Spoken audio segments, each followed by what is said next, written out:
He isekai'd into a body of a mythical warlock who lived many thousand years ago, and of course alongside that comes some pretty OP stuff like this Reaper Scythe, plus the ability to summon SS rank monsters by laying them from eggs. Kinda sus, not gonna lie. But later in the story there's also a twist, because being a warlock, well, I don't want to spoil anything. I'll just say the map bro has as much of a regard for human life as Kim Jong-un. So this story begins when our protagonist, Saiki Reiji, was enjoying his summer holidays in a small Japanese town. He was rushed in on his bike to the bookshop because the new novel which he had been waiting for had finally arrived, and he wasn't really paying attention to his surroundings, and big heavy construction materials fell on top of him, and that was the very last thing he had ever seen. And if you didn't know, this big heavy construction material is actually stepbrother of Truck-kun. So we're gonna call the big heavy construction materials Kun from now on.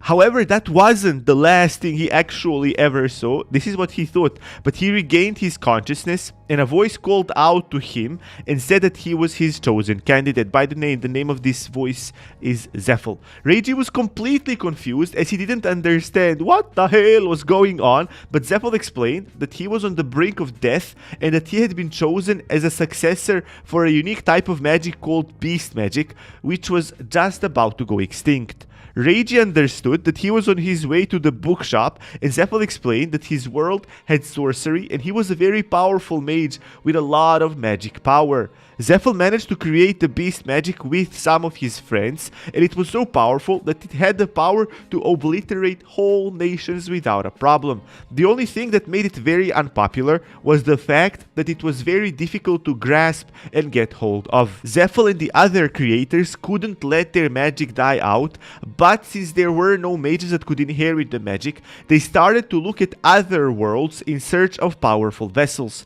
Zephyl sacrificed his life and all of his magic to ensure that a successor would come, and so in that state where all he was only his consciousness, Zephyl waited for hundreds of years. Zephyl told Reiji if he wanted to listen to him, he would grant him a completely new body that would be fit to live in the new world, and they would grant him basic knowledge on every single magical item him and his friends had created, and Zephyl asked Reiji if he was interested in inheriting all of that. Reiji understood that he would die if he didn't accept, so he told Zephyl that he would accept his offer, and Zephyl thanked him. He also explained that when people found out about his power, they would try to use his powers for their evil plans, and therefore Zephyl told him that he needed to try and keep his magic a secret from others, and he also asked him to strive to achieve greater things. With that being said, Zephyl wished him good luck, and just when Reiji woke up, he realized that he had all the knowledge that Zephyl promised him. Reiji looked at himself in the mirror and he noticed that he was both taller and younger at the same time. On top of that, he had some special features like eternal youth, superhuman strength and resilience, and Reiji understood what Zephyl meant by the power of all of his friends combined. He also understood that the magic that Zephyl talked about was the magic with the power to change and alter time itself. Reiji found a picture on the wall and he saw all of the 12 creator mages, and one mage especially caught his attention because his outfit looked like he was Japanese, and it was the investigation mage called Takumu Suzunose. Is it Suzunose or Suzunose? Anyways, Reiji immediately understood all of his magic assortment, and as Reiji was wandering through the house, he understood that he could understand everything perfectly well because of Zephyl's knowledge, and one sign said that only a beast magic user could enter one room without being cursed. Reiji went inside and he saw a magic circle on the floor. It was a creation spell, and Reiji couldn't wait to see what would come out from his magic. He stepped inside the circle and he started releasing his magic power. After some time, Reiji became exhausted as one egg had come out from his body and it immediately started hatching. After just a couple of moments, a huge griffin had hatched from the egg and it went to scoop Reiji up from the floor, and Reiji was happy to see that the spell had worked and that the griffin understood everything he was saying. Reiji thought that that was actually his doing because it could have been a side effect of his magical powers. Reiji wanted to name a bird and he named it Set, and he said that he would start calling himself Rei as he was in a completely different world now. Rei looked at Set and he saw a window that said that Set was level 1, and Rei understood that that was possible thanks to Takumu. While he was thinking about that, Set found something, and after picking it with his mouth, he ran to bring the item to Rei. It was a huge scythe which caught Rei kinda off guard. It was actually called the Death Scythe, and Rei thought to himself how it could have belonged to the Grim Reaper himself. He noticed that the scythe had weight reduction, and it had a special condition that only allowed him and Seth to wield and carry the scythe. The scythe had another special trait, and that trait was that it grew even more powerful as long as it was being fed with magic power. Rei was a bit surprised that Zephyl would leave him with a scythe, but he proceeded to check the other magical items. He saw a strange ring, but it was actually a bracelet that served him like storage. When he opened his inventory, he saw some pretty good things which he would be able to use, and Rei was a bit disappointed that the storage lacked cooking appliances. Next up, he used some orbs of analysis, and he found out that his magic aptitude was towards fire, and he immediately tested that out. Rei found out that he was a fire mage, and he stopped there because he was afraid of burning down the house, and he told Seth that he would give him the rings of strength and wind. Rei understood that his mission was to ensure that the beast magic gets passed on to the next generation, and he wanted to go to the nearest town or village so he could start his journey, but he told Seth that they wouldn't fly as there were dragons, and he also explained how the house had a barrier around it that kept it safe and protected. He told Seth that they would walk through the forest, and because they had a long walk ahead of them, he told Seth that they should get something to eat and immediately go to bed. The following morning, Rei put on all the clothes he found in his inventory, and after fastening his boots, they set out. After walking for a good 30 minutes, Rei realized how his body and his items were actually very good and durable on top of that, but it seemed that Seth sensed something as he let out a warning sound. It was a monster in front of them, a crazy bear that looked bloodthirsty, and Rei told Seth that they were taking it down. Seth immediately went to distract the bear so Rei could land a hit with his scythe, but it seemed like the bear hadn't felt that at all. The attack only made it even angrier, and the bear launched its own attack on Rei, who managed to dodge it without problems. The bear wasn't giving Rei any breathing space though, but Rei was really surprised by how well his body was holding up and how well he could move. He also noticed something strange. The wound that he gave the bear with his scythe started to heal up as the bear was covered in some strange magical power. Rei understood that the only way they could defeat the bear was to kill it in one blow. Rei remembered that if he infused some of his magic power into the scythe, that it would improve the scythe's sharpness, and he didn't think of that before, and he blamed his nerves for that. He said that he expected to be and feel more nervous, but his body was completely calm, and he wasn't even sweating or anything like that, and that must have been due to Zephyl's experience and world knowledge. Rei decided to use some of his fire magic to see whether it had an effect on the bear, and he ordered Seth to try and pin the bear down. However, before they were able to make a move, the bear had used one of his spells, and after channeling it, he fired 3 fireballs at them. Seth protected Rei, and he immediately made his way towards the bear, and he caught one of its arms. Rei jumped at his chance, and he pinned the bear with the other end of his scythe, and afterwards he used fire magic to set the bear on fire. Rei congratulated Seth on a job well done, and he said that they should move before other animals were attracted to the scent of blood, and he put the bear's corpse into his inventory. Rei thought that even though he wasn't able to store living things, corpses worked just fine because they basically are dead, and after a couple of minutes later, Rei asked Seth if it would be okay for him to ride him so they could leave the forest faster, and Seth simply nodded his head. In before, it turns out that Seth is actually a beautiful lady with huge milk factories, and she was like, "Yes, master, please ride me." Anyways, back to the story. Rei got on him and Seth started running very fast. They quickly exited the forest, and Rei told Seth that they should climb uphill towards one rock and that they should come there because they would have a good vantage point. Both Seth and Rei were very hungry, and Rei told Seth to stay alert as he would dissect the meat from the bear. But before anything, Rei took out a magic stone from the bear and he lit the fire up. As they put the meat on sticks, Rei thought about his course of actions once they arrived to town the following day. He needed to register at the guild, and he needed to pay the tax for owning a beast. On top of that, Rei knew that he needed to find more magic stones so he could ensure Seth's proper growth, and he also needed to think about how he would introduce himself.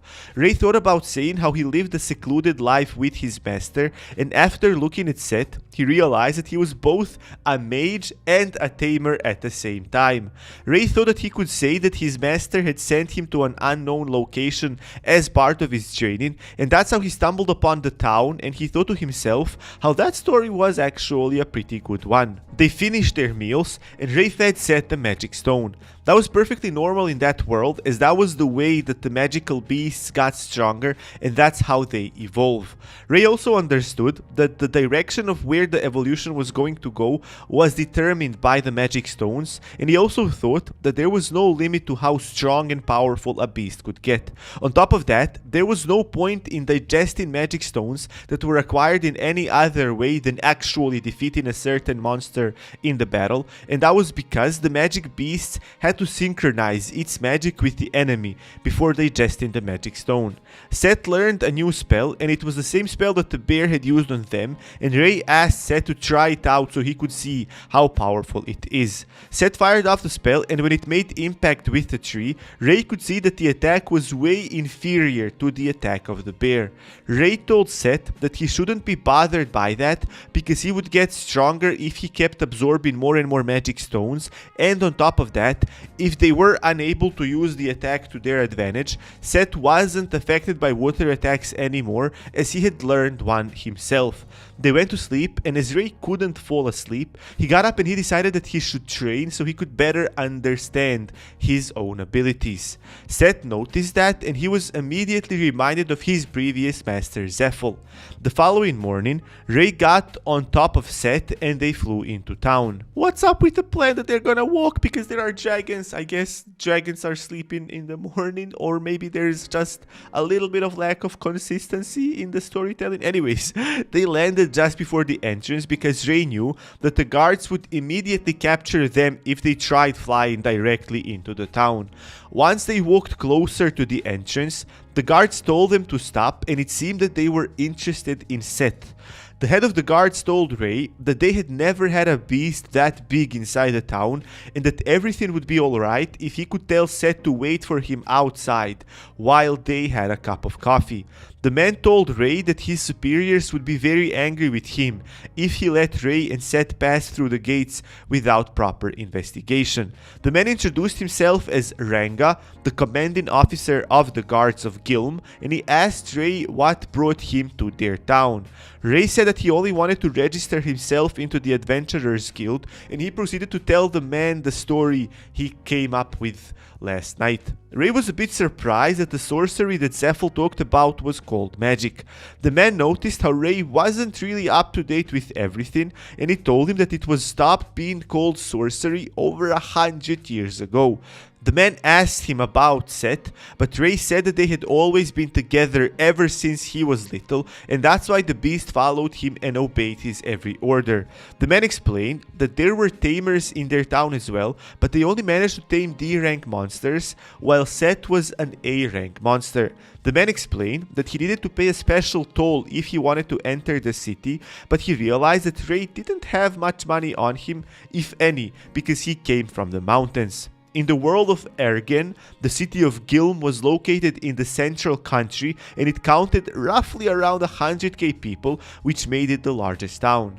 Ranga knew that the town of Gilm had a lot of quests that were also called monster hunts, and as long as many adventurers decided to live in the town would remain safe from potential dangers, and that's why he thought to himself that letting Rei inside would be a good idea after all. Ranga said that Rei could enter the town if he had something to sell, since he didn't have any money, and Rei showed him the pelt that he got from the water bear after dissecting it.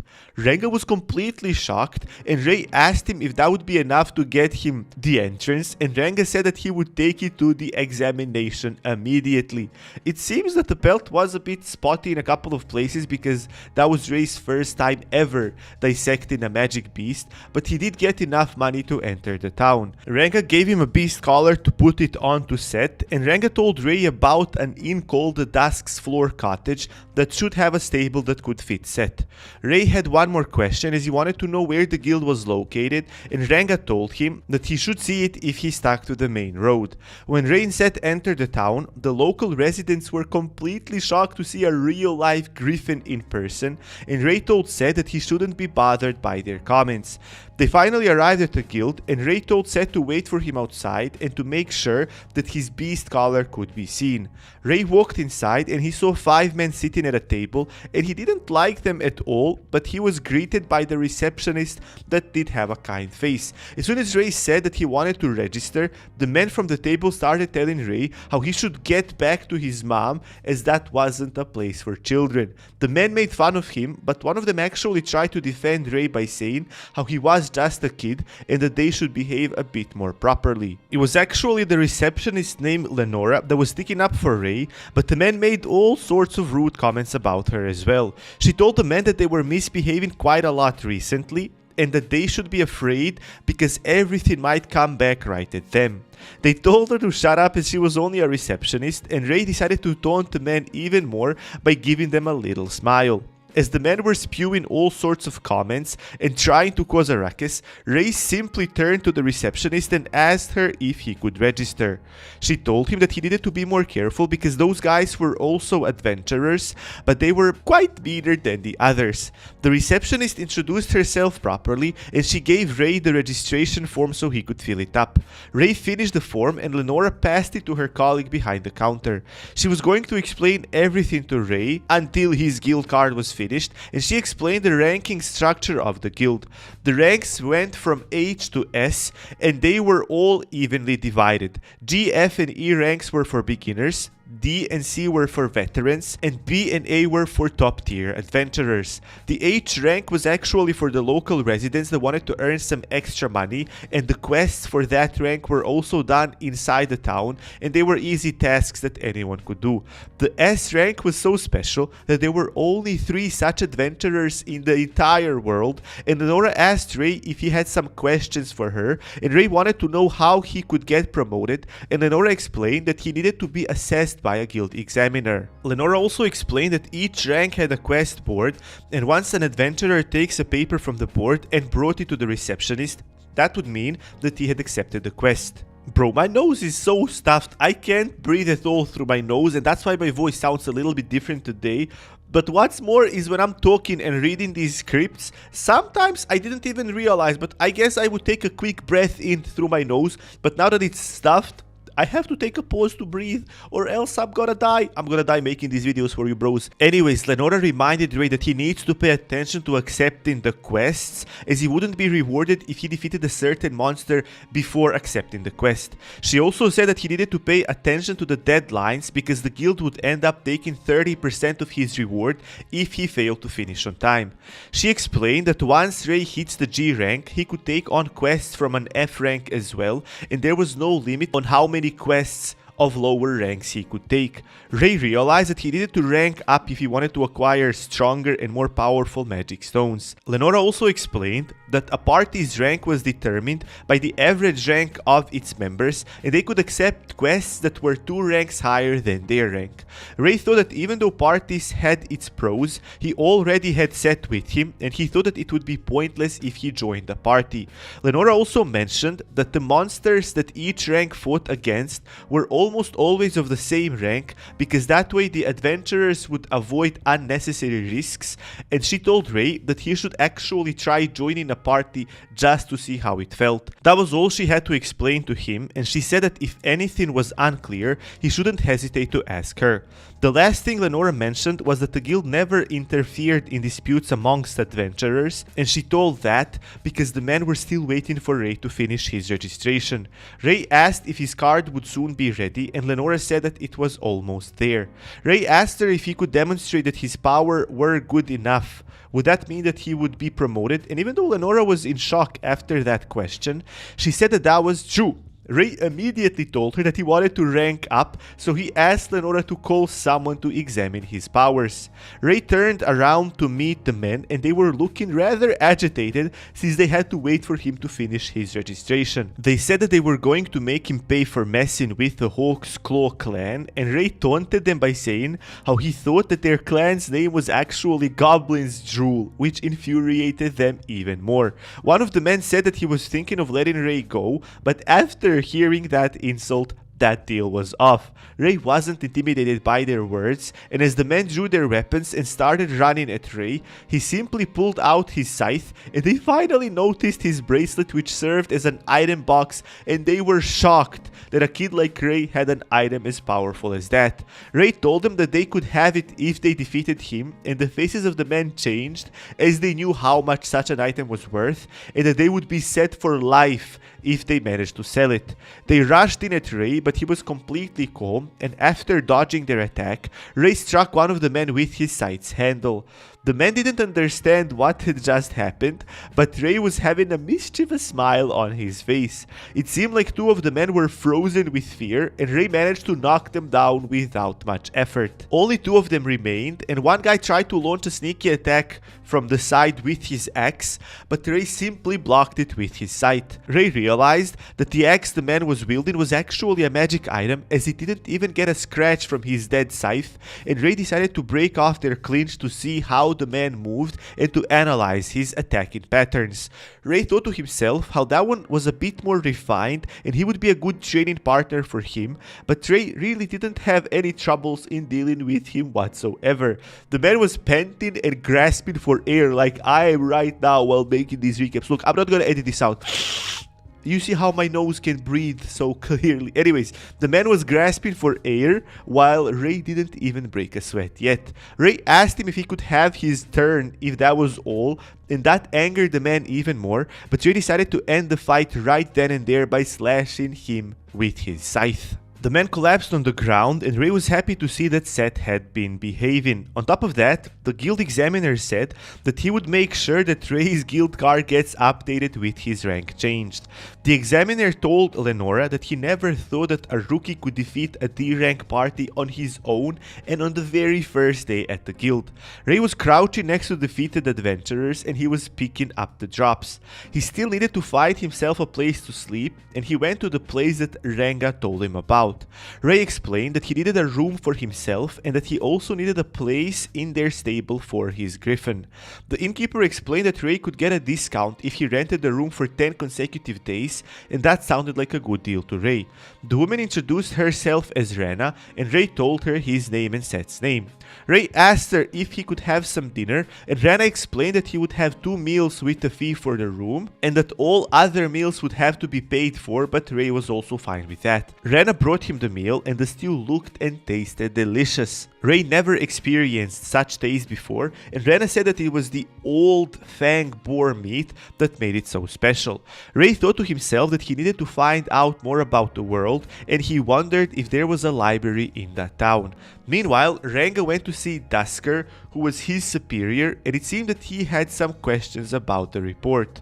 Dusker wanted to confirm that a person with a griffin entered the town, and once Ranga said that that was true, Dusker thought that that was a bit too convenient. The following day, Ray and Seth went to the library after Rana told them where it was, and there they were greeted by Lenora from the guild. She explained that she came to check something for the guild, and Ray said that he came to learn about the manners and the ways of the world, and Lenora suggested that they went inside together. The librarian told them that they needed to deposit 5 silver coins to use the library, and at the end of the day, they would get 3 silver coins back. Ray learned from Lenora. I had so much trouble pronouncing this. Ray learned from Lenora. Ray learned from Lenora. This is like my 15th take of trying to pronounce this. Anyways, Ray learned from Lenora that books were rather expensive, and it wasn't rare that people bought them with platinum or light gold coins, so paying only 5 silver coins was actually a pretty reasonable price. Lenora said that she needed to go to the restricted section, and she told Ray that he could look for her if something was unclear or if he needed any help. help. Ray asked the librarian if he knew where he could find information about a man named Zephyl, and the librarian said that that name sounded kind of familiar.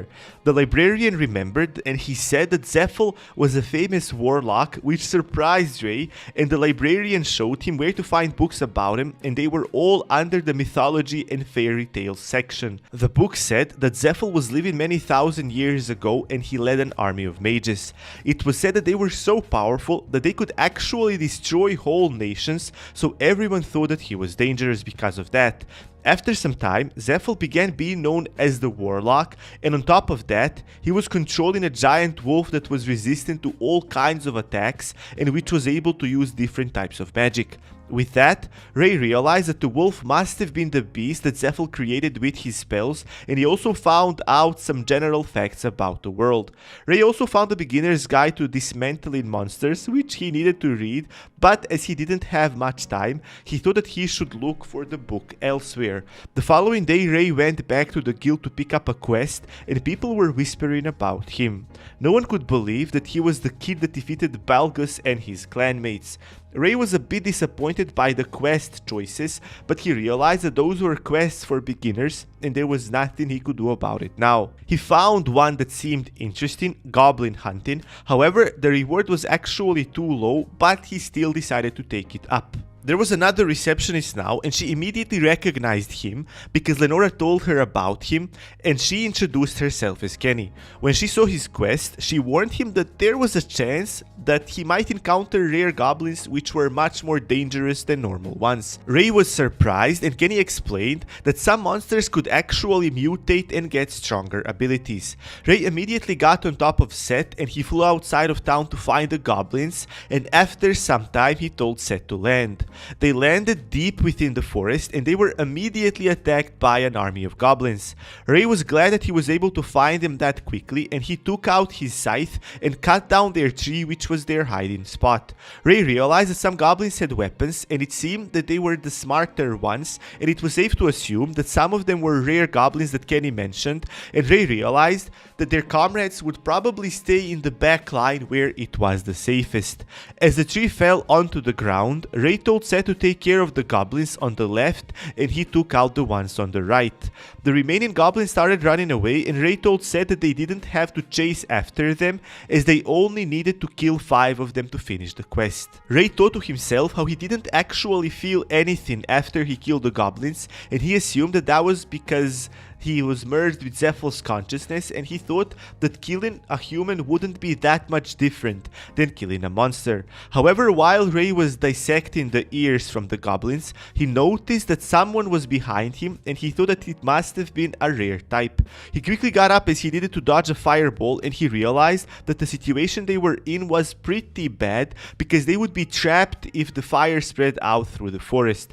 Ray told Seth to extinguish the fire, and after that, Ray noticed a goblin in the air that was trying to get them from above. It was indeed a rare goblin, and it looked different than the others. The goblin fired another fireball, but Ray was able to block it without problems. Ray was certain that the goblin was a rare type because it wielded a sword and it used magic, but Ray told the goblin that it lost its main advantage, which was the ability to conceal itself and hide its presence. Ray slashed with his scythe in the goblin's direction to make it jump, and just when the goblin thought that it dodged Ray's attack, Seth came at it from the air and killed it with his fangs. Ray fed Seth the magic stone they acquired, and Seth learned fire magic as well, and Ray was pretty happy with that. After they finished their quest, they were walking down the street, and Ray remembered how Ranga told them that some merchants were complaining about a flying monster, and he asked them to refrain from flying over the main road. Ray took another quest, which was about defeating some ants, and Lenora warned him that it was actually ants' mating season, so their queen was probably nearby, and it's not gonna kill you, the queen. No, she's gonna wanna mate with you, and that's gonna be a problem. So she warned him not to fight her because she was a C-rank monster, and Ray thought to himself how that was the perfect chance for him to acquire a stronger magic stone for Seth. Ray and Seth went to the forest, and they were walking for an hour before they found any ants. The first one they came across was a soldier ant, but Ray sliced it in half with one attack. However, they were immediately surrounded by an army of ants, and Ray thought to himself how that would be a bit more difficult to deal with, so he told Scythe to use his fire breath. And so the battle started, and just how it started out really fast, it ended in the same fashion. In no time, Rei and Scythe defeated that required number of ends they needed to defeat for their quest, and now it was time to look for the End Queen. Rei thought that they would have a better view from the sky, and once they took off, they immediately saw a marching unit of ants, and these were different because they had wings and could fly. Rei thought to himself how they were probably royal guards, which only meant that the queen was probably nearby. Scythe flew straight towards the flying ants so Rei could cut them down, and after that, Rei channeled a spell so he could take them out faster. He fired off his flaming flower, and after the spell did its job, Rei noticed the queen. He immediately told Scythe to go at it, and just when they got close enough, the Ant Queen surprised them as it shot formic acid their way, and they barely managed to dodge. Rei was able to injure the Ant Queen's leg, and then he got off from Scythe so he could try to fight the queen on foot. He used another chant to enhance his Scythe, but his attack was countered. The flaming snake effect hadn't been able to spread through the queen's body as it used special web to put the fire out. Rei realized that he would have to work some more to defeat the queen, and he retreated back a bit so he could shoot a fireball at it. In the meantime, he told Scythe to pin the queen down so she couldn't escape, and that was finally enough to defeat it. Rei couldn't find a way to properly dissect the Ant Queen in his beginner's guide, so he thought he should do that later and that he should primarily focus on extracting the magic stone. With that in mind, he asked Scythe to turn her so her stomach was facing towards the sky, and Scythe flipped her like she weighed nothing. That made Rei realize that Seth's physical strength alone made him more powerful than a lot of other monsters. Rei realized that their main problem was that they lacked experience. The Ant Queen was alive for so long, and him and Scythe were alive only for a week or so, and they were much stronger than the Ant Queen, but she was much more experienced, and that's why she was able to hold on for so long, and they would have to train a lot more until they are able to defeat such monsters in an instant. Rei took out the magic stone from the queen, and he told Scythe that he wasn't going to feed it to him as he wanted to feed the magic stone to his Scythe. Rei threw the stone into the air and he sliced it with his Scythe, and with that he leveled it up and gave it the corrosion effect. He explained that he saw the status in his head just how he saw it when Scythe acquired a new skill, and with that said, he got on top of Scythe and they flew out from the forest. Meanwhile at the guild, Lenora was leading a note that said that she should pay attention to Rei as he supposedly made all sorts of problems to nobles and to other adventurers. Kenny saw that Lenora was worried about something and she asked her what it was, and after she had seen the note, Kenny got really worked up. Lenora wasn't that surprised, but she wasn't really happy with the fact that the guild was now changing their policy about not interfering in disputes amongst adventurers, and now they wanted them to report everything. Kenny saw that the guild master was the person that authorized that order, and Lenora had to explain that she hadn't done anything bad. That made Kenny think that she had a special relationship with Rei, but Lenora said that the order came probably because Rei was a solo adventurer. Kenny still didn't want to let go of the story of how Rei and Lenora might have something between them, but Lenora said that he just wasn't that type of a man that would go around and try to seduce a woman, and Kenny realized that as well when she talked to him. On top of all that, it seemed that the guild master had certain expectations from Rei, and Lenora thought that Rei could only do so much all by himself and with the help of his griffin. Lenora thought that the guild master might have some unreal expectations from him, but Kenny explained that Rei had really good numbers when it comes to his quest, and he always returned more items than the quest asked of him. Lenora was sure that if he was able to achieve such things while he was only 15 years old, he definitely had the potential to aim for the S rank in the future. Kenny asked if she had seen him come in that day, but it seemed that Rei was actually taking a break from all those hunting quests. Lenora was a bit angry with Kenny because she was suddenly so invested in Rei, and Kenny explained that if he succeeded in life, he would need an older woman, and she was willing to bet on that.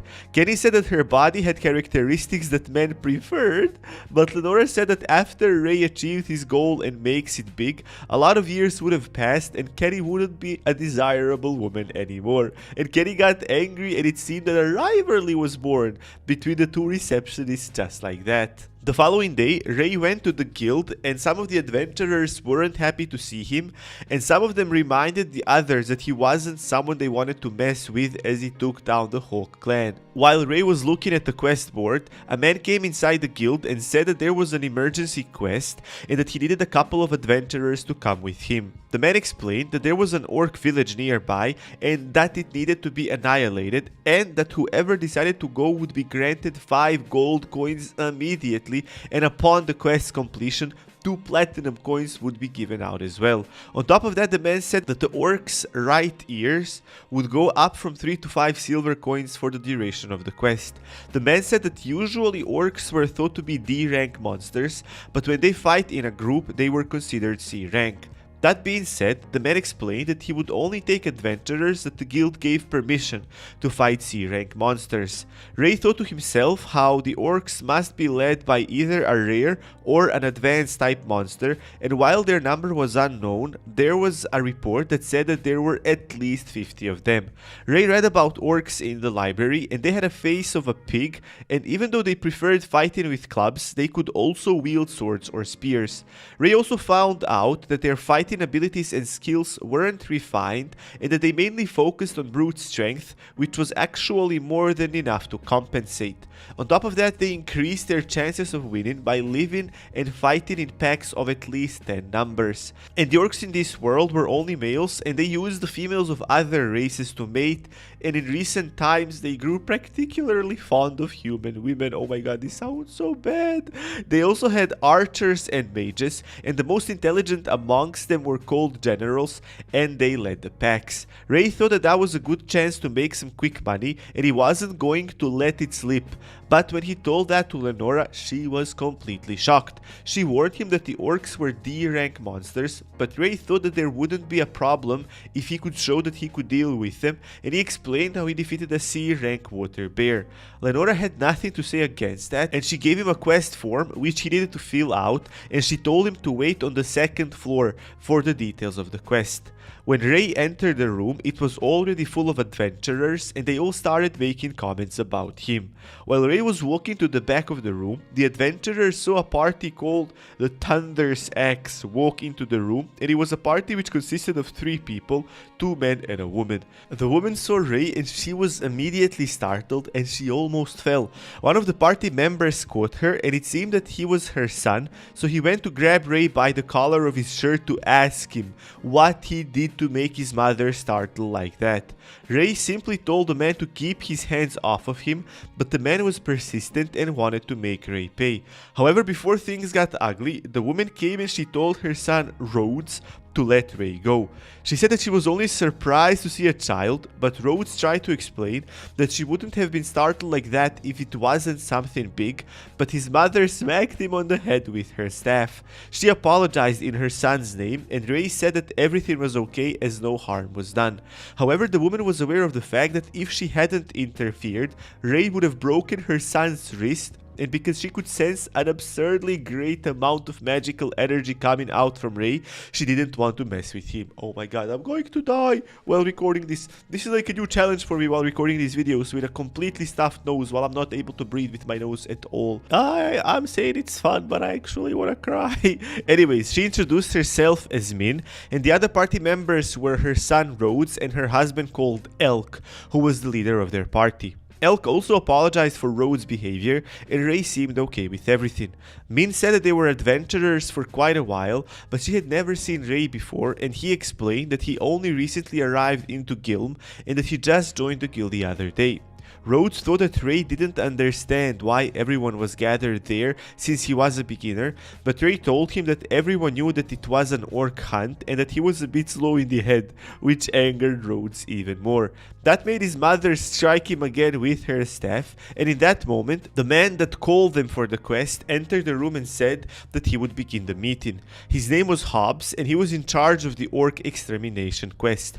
He explained that their settlement was a full day's travel from Gilm, kiln, and that's why they would depart in the afternoon, so they could rest a bit once they get there, so they could launch an attack during the night. Hobbs also explained that the guild would provide everything when it came to equipment and transportation, and he said that everyone would be considered for a promotion upon the quest's completion, but that was only limited to those that were participating actively in the quest. People asked if they had a carriage, but Ray showed his item box and said that they could use that for transportation, and everyone was shocked to see such a rare and expensive item in person. Hobbs said that that would work, and he also said that the guild would give him something to compensate for his efforts, and with that, the meeting was finished. Min called Ray and she asked him if she could inspect his item box, and Ray explained that it wouldn't work for anyone other than him, and he gave it to Min so she could see it up close, and she was amazed. Rhodes commented how Ray wasn't strong or powerful and that he only relied on his items, but he was smacked yet again, but this time it was Elk that smacked him. He said that even though his son and Ray were the same age, Rhodes was still too clingy with his mom. Hobbs interrupted their conversation and he said that he needed to talk to Ray privately. Hobbs wanted to ask Ray if he was sure if he could take on the orcs, and Ray said that he never fought them before, but he did fight other C-rank monsters and was able to win just fine. Hobbs warned him that there would be no room for complaints if he lacked a skill or if he got in trouble, and it seemed that Ray was fine with all of that.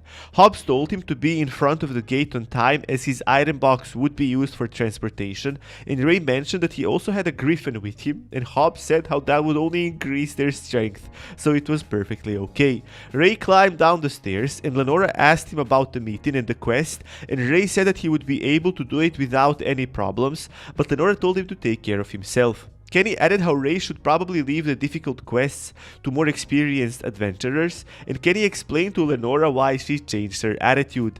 She heard that the Thunder's Axe clan was also participating in the quest, and she tried to explain how Elk was powerful and all, but Lenora stopped her from talking by covering her face with her hand. Lenora once again reminded Ray to watch himself, and Ray said that he needed to go to prepare his stuff, and so he left the guild, and Kenny wished him good luck and said that she would reward him if he got back without injuring himself. As Ray was walking back to the inn, Kenny caught up to him and she was wearing casual clothes instead of her work uniform. Ray thought that she wanted something from him, but she said that since it was his first time on such a large-scale quest, she was willing to help him with anything he needed help with. I think she actually wants something from him, but he's still not of the legal age for her to ask directly, at least in the world of manga. Anyways, Ray thought that she had work to do at the guild, but Kenny explained that all of the strong adventurers were going on the same quest, so there wasn't much to do back at the guild. Ray thought to himself that he actually might need lots of information, as it was true that that was his very first big quest, and Kenny said that she had been a receptionist for a long time, so she understood that he might need some help. Kenny brought Ray back to her house and she told him that even though he could use all sorts of magic, it was really important for every mage to know healing magic, and if not, they should prepare potions for themselves. Ray thought that because they were stored in glass containers that they would easily break, but Kenny explained that that wouldn't happen as they were magic items after all. Kenny explained that such magic items required magic stones from certain monsters so they could be made, and therefore those stones were both rare and expensive. She also explained that to use the potions, Ray only needed to either drink or pour the potion over his wound and it would provide the same effect. Kenny said that the healing effect would be a lot faster if he drank the potion, and Ray thought that that was the logical thing to do if that was the case, but Kenny explained that the downside to that was that the potions were of awful taste and it made the user unable to taste anything else for a couple of days. Kenny explained that she would have to return back to the guild, and Ray thanked her for helping him and wishing him good luck, which kinda made Kenny blush.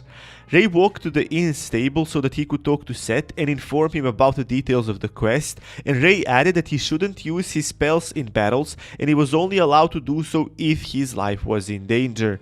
With that being said, Ray returned to the guild, and while Lenora and Kenny were happy to see him, there was a group of adventurers that looked at Ray with anger in their eyes. Ray explained that Hobbs told him to meet him there before noon because he was going to be their main transportational option, and just then Hobbs arrived and told Ray that everything was ready, which left Kenny sad because she didn't have any time to talk to Ray. Hobbs showed Ray the stuff he needed to carry, and he also told him that Ray would be in charge of escorting others together with Elk's party, and that he shouldn't take that responsibility lightly, because if he died, no one would be able to use any of the equipment.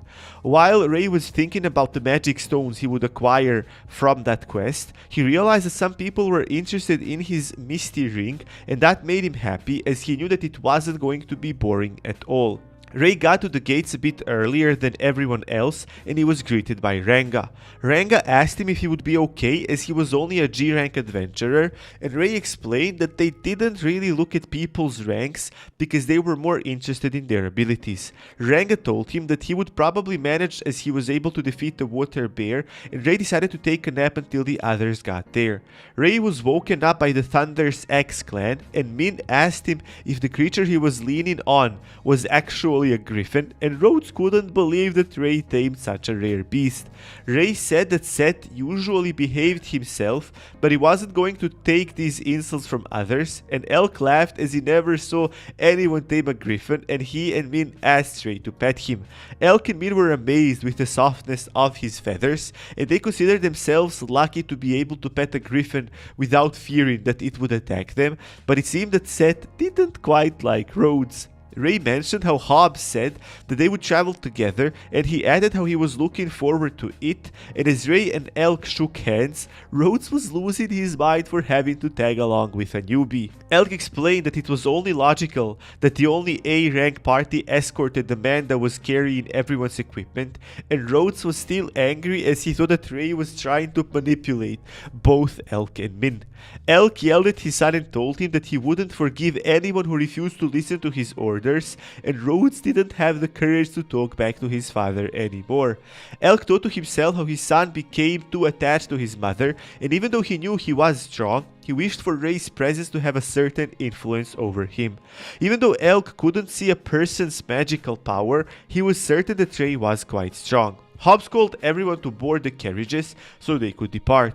While they were traveling, Elk said that he would never have believed that Ray had tamed the griffin if he had not seen it with his own eyes. Hobbs also mentioned how it was a great thing that Seth had a certain ability, and Ray was feeling a bit down because everyone got scared by Seth. Hobbs explained that many adventurers feared the possibility of being attacked by Seth, but Elk said that he and Min were able to get along with him, but he couldn't say that for his son as well. That's when Min struck him with her staff in the stomach, as she wasn't going to listen to anything bad being said about her son. I mean, this woman is just crazy. She's gonna beat her son up and then beat her husband up if her husband tries to beat her son up. Very nice. No hypocrisy policy with you, lady. Anyways, Ray started eating some dumplings and Elk's mouth were watering, so Ray decided to share it with him. The dumplings were still hot, and Ray explained that that was a characteristic of his Misty Ring, and he mentioned that for the stored items, the flow of time is completely paused, and Min said that she heard of that, but even so she was still amazed, while Rhodes was agitated. Meanwhile, the caravan was traveling, and one woman was driving one carriage, and she was completely scared when she saw Seth looking out at the night sky with her. However, she quickly realized that Seth was only Ray's tamed beast, and she was soon stunned by his cuteness. But it seemed that Seth sensed something and he flew into the air, which surprised the woman, but when she saw Seth take out some fang wolves, she was delighted with how strong Seth was at the same time. In the meantime, in one of the carriages, there was a D-rank party called the Stars of the Night, and their members Arl, Snee, who were inside, were having a heated discussion about Ray's Misty Ring. They only joined to try and steal it from him, but once they saw the griffin, they had their doubts. Their other party member, Malgus, that was their driver, said nothing, while Cyril, who looked the meanest of them all, was certain that they would have plenty of good chances to steal it away from Ray. Snee had some second thoughts because she thought that the whole mission would fail if they stole the items from Ray's Misty Ring, but Cyril didn't care as she was certain that Gilm wouldn't fall because of one failed mission, and if things really got that bad, they would always have the kingdom's backup. Cyril shouted out how they would become rich if they got all those items, and that would enable them to move to the capital, so she told her party members to suck it up just for once. Snee warned Cyril that he was able to defeat the Hawks clan by himself, but Cyril was certain that he only hid behind his tamed beast and that he used some tricks to win. Cyril knew that they were only after the item box, and she was going to use the opportunity later that night when the whole caravan would come together. When the night fell, Ray already knew that someone was planning to try and steal his item box, but no one was coming because they feared Scythe and the Thunder's Axe party. And that's exactly what Malgus told Cyril, which made her really angry at Hobbs because she blamed him for everything. Hobbs didn't listen to the adventurers when they said that they felt uncomfortable sleeping next to a griffin, because he was certain that Scythe was a tame beast that listened to the orders of its master. On top of that, Hobbs said that they were relying on the griffin's searching abilities, and he wasn't going to listen to anyone's complaints if they had no special reason for that. When Hobbs said that, everyone started talking better of Scythe, and it seemed how the people weren't fearing him anymore, which made Cyril even more angry. Hobbs said that because they were restless due to the fact that Scythe was staying, he decided to place Cyril's party as far as possible from Scythe, so they could avoid any possible problems. Cyril decided to lie down as well, as she realized that she wouldn't be doing anything that night, but she promised herself that she was definitely going to steal Ray's Misty Ring once they got to the Orcs' settlement. The following morning, Hobbs gathered everyone to tell them that they would arrive earlier at the Orc settlement and that they would take a small break before attacking them. With that said, Hobbs told everyone to board the carriages so they could continue their journey, and Ray was really happy with the fact that the adventurers had gotten used to Scythe. Once the caravan started rolling, Hobbs warned Ray about the stars of the night as they were looking to grab hold of his item box, and Ray said that their intentions were obvious because they stared at his hand for a long time. Rhodes said that he sensed some glares, but he didn't know what they were, and Elk also warned Ray to be careful as they would probably attack him, and Hobbs said that he shared the same opinion as they were the only ones that were opposed to having Scythe at their camp. Min wondered why they would try to steal it if Ray was the only one who could use it, and Ray explained that they probably weren't familiar with the item's characteristics as it was a very rare item. But be it as it may, they were all going to be a bit more careful, and they managed to safely arrive at their destination. Hobbs explained that he needed someone to go scout the Orc settlement, and he asked if there were any volunteers, and Ray said how the Stars of the Night clan had a thief among their ranks.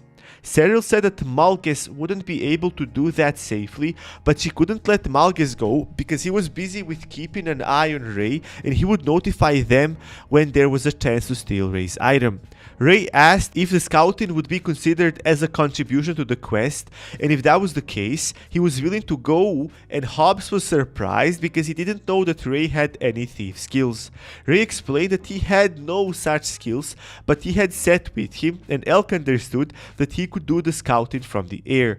Hobbs told Ray that he needed to scout the settlement so they could have the info about the number of the orcs and their types. Cyril was really angry as Ray was leaving the tent because he wanted to steal his item box before they attacked the orc settlement, but they couldn't have predicted that he would volunteer for the scouting job. Ray told Scythe that they had some stuff they needed to do, and Scythe happily obliged as he was getting bored. They immediately saw the orc settlement, and previously the report said that there were over 50 orcs, but Ray saw that there were over 100 of them easily. The eastern part of their settlement wasn't finished, and the house on top of the hill probably belonged to their leader. Ray noticed an orc that had a full armor on him, and it seemed that the armor they wear symbolized a superiority in rank. The orcs mainly wielded clubs and swords, but there were a couple that used bows and arrows and magic staffs.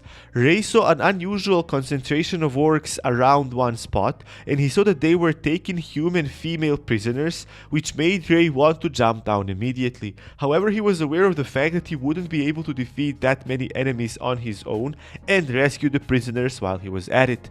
Ray realized that their assault wasn't going to be an easy one, and he hoped that the prisoners would survive until they came to rescue them. Ray reported back to Hobbs, and as soon as he said that there were over 100 orcs, the adventurers started commenting how they were doomed. Hobbs calmed everyone down by saying how they could have guessed that number, but the adventurers were saying how they should go back and find more people to accompany them. Ray explained that their settlement was still under construction and therefore he thought that they should attack as soon as possible. Ray also reported that there were different orcs with armor and with bows and magic staffs, and even though he didn't really know who their leader was, Ray explained that there was a hut in the middle of their settlement. He also added that there was a hut where they kept their prisoners, and with that being said, his report was over and Hobbs told everyone to prepare as they had until dinner when they would hold one final meeting. After everyone went to their own tents, Hobbs told Ray about their strategy. He said that he was going to deploy adventurers from 8 different locations around the settlement, and he said that they would have the Thunder's Axe on the eastern side as it was probably going to be guarded more heavily. Hobbs thought that once the orcs call for the reinforcements, they would then be able to attack them elsewhere as most of them would be focused on Elk and the others. Elk was ready to take that job, and Hobbs told Ray that he would use Scythe to fly around and act as a support to anyone that might need help. Ray asked Scythe if he was ready, and that's how the battle started. Min used one of her spells and she struck a couple of orcs down with lightning. Ray took off on Scythe and he immediately saw some adventurers that were struggling, so he decided to land and help them. Scythe and Ray both attacked some orcs, and while Ray slashed one with his scythe, Scythe bit one's head clear off. Ray used one of his spells so he could preserve the orcs' bodies, and the adventurers came to thank him, and afterwards they went into the night sky once again. Ray saw a couple of fires that broke out and he realized that someone used fire magic. He saw the party that was in charge of rescuing the prisoners and he decided to give them his helping hand. Ray started running while he was still in the sky, and the orc was completely shocked because he had never seen anyone walk, let alone run in the sky. The orc took a defensive stance, but that wasn't going to help him against Ray's attack, and Ray cut him in half with one slice. Ray took out all the orcs there, and he told the party that they were now free to free the prisoners, and until they got back, Ray would stay there to provide cover for them. Man, it's so hard for me to focus. This sentence, free to free the prisoners, confused me so much. I'm sick and my nose is stuffed and I'm having a hard time breathing while recording. And I know a lot of you will be down in the comments below telling me don't record and take a day off, take a couple of days off. But I love doing this. It's like playing video games for me. Even if you're sick, you're gonna play video games. So I gotta do this even if I'm a little bit tired. Anyways, back to the story. Ray used his Misty Ring to store the orcs inside, and that way he ensured that the magic stones would end up in his hands. He also wanted to get one more general and the mage and the leader of the orcs. He wanted their magic stones as well. The party came back and they explained that they left the woman with Hobbs. Even though he was quite old and he remained back at the command point, Hobbs was still capable of fighting and he said that he could manage on his own. Ray told the party that he was going back into the air, and from there he saw that the battle was going on really well. The Thunder's Axe was fighting really good, and Ray was surprised with how well Rhodes was doing. But Ray noticed that orcs were trying to ambush the Thunder's Axe clan from behind, and he also noticed that there was a mage amongst them. He told Scythe to immediately go towards them, and when the mage orc noticed them, he started casting a fireball. Ray told Scythe to simply fly over him, and after they dodged the spell, they came back to kill them all. Ray stood over the orcs, and after chanting a big spell, he activated his dancing flames that ended up defeating all of the orcs, one-shotting all of them. Rhodes came and he was shocked with the fact that Ray managed to defeat that many orcs on his own, and he couldn't understand why their corpses were on fire. On top of that, Ray was wielding a magic item which was similar to Min's staff, and Rhodes realized that Ray was actually a mage. Ray explained that he was good at close combat as well, so that actually made him a magic warrior, but he was interested in why Rhodes was there. Rhodes said that once they saw flames behind them, Min told him to check it out. Rhodes realized that the orcs were probably planning to attack them from behind, and that Ray noticed them and stopped their mischievous plans, and Ray was surprised with how rational Rhodes was able to think. Ray sensed something and he told Rhodes that it was time he headed back My dog doesn't agree with him. That's why he's barking so aggressively. And after telling this, Rhodes told him to stay alive as he wanted to talk to him once everything was over. When Rhodes left, Ray sensed that the stars of the night were planning on making a move on him, and he thought that it would be better to deal with them now rather than later while he was busy dealing with the orcs. Malgus reported to Cyril and the others that now was their chance to attack, as Ray was exhausted from the many battles he was in, and he explained that he was all alone. Cyril noticed that Scythe was in the air, and she realized that they would never get such an opportunity, and she was determined to make Ray pay for his greed and selfishness, which is definitely an interesting perspective they're having right here. While the battle raged on, Ray realized that they had finally made a move, and he noticed that they were going to shoot him down with a bow and arrow, and Ray decided to act like he was wounded by that. They started approaching carefully towards him while the archer was still on the roof, and Ray waited so they were in rage of his death scythe.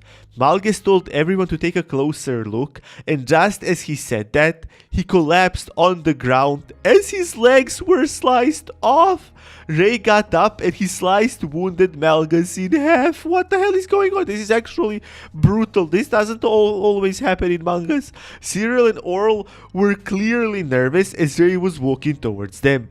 Ray kicked Oral's sword away, and just when he was about to kill him, he retreated as 2 arrows almost got him. Cyril realized that Scythe wasn't listening to his orders for nothing, and Ray spun his scythe, and by dragging it quickly over the ground, he splashed dirt into their eyes so he could make his move on Snee the archer. He quickly jumped through the air, dodging all of her arrows, and he sliced her in half as well.